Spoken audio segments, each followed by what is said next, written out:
Gédéon crie à Dieu. Est-ce que Dieu a dit, écoute Gédéon, allez, il n'a pas repris, il a accepté. Il a accepté.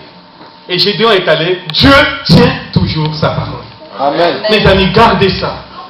Si le Dieu des cieux vous a parlé, peu importe les circonstances que vous voyez, peu importe les promesses, ce que vous voyez, vos yeux, vos sens humains, vos livres, ne regardez pas cela, mes amis.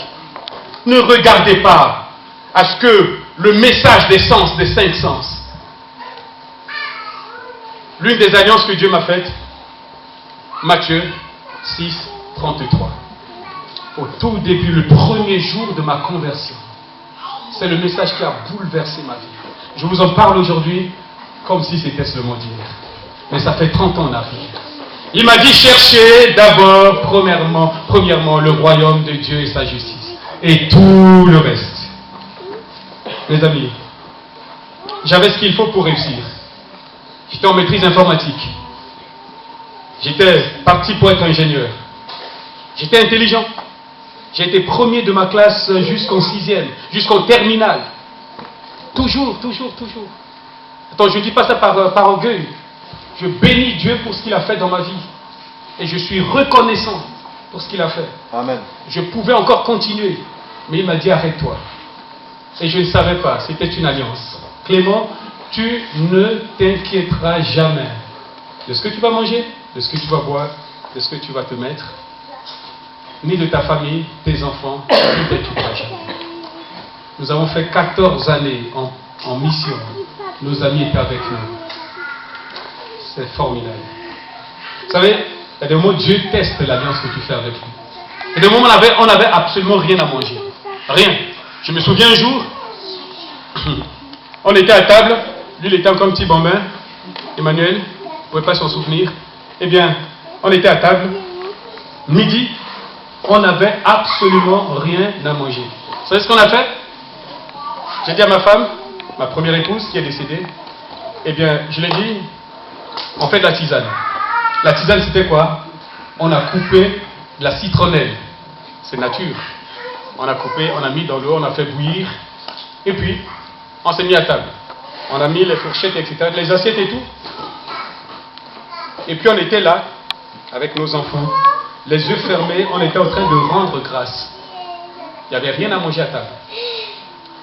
J'ouvre les yeux, je vois à l'angle de la maison un frère debout. Ça va bien aimé. Il faut que votre Dieu atteste sa présence dans votre vie. Ça faisait déjà quelques jours qu'on n'avait pas à manger. Et je lève les yeux, je vois ce frère à l'angle, il était choqué. Il dit, mais Clément, qu'est-ce qu'il y a? Vous n'avez rien à manger? J'étais embêté. J'ai dit, écoute, j'essaie un peu de noyer le poisson. Il me dit, mais non, c'est pas possible. Comment tu peux faire ça avec les enfants? Et il m'a appelé derrière.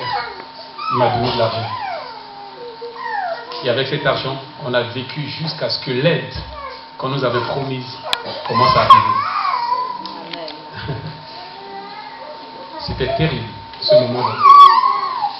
Et après cela, mes amis, Dieu te teste, il te donne l'argent. Pourquoi il te donne l'argent? Pour que tu t'enrichisses? Non. Parfois, Dieu peut t'envoyer de l'argent, non pas pour toi, mais pour les autres. Il peut t'envoyer de l'argent, simplement, et l'argent transite par toi. C'est pour ça ne soyez pas esclave de l'argent. Soyez libre de gérer l'argent que Dieu vous donne.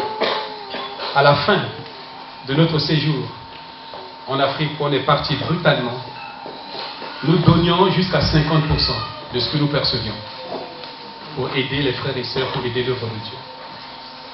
Quand Dieu tisse alliance avec toi, eh bien, bien aimé, il n'y a rien qui peut l'arrêter. Je vais m'arrêter là. Je ne voudrais pas vous donner mon alliance à moi, ce que j'ai vécu moi-même avec le Seigneur. J'aimerais simplement que tu réfléchisses et que tu établisses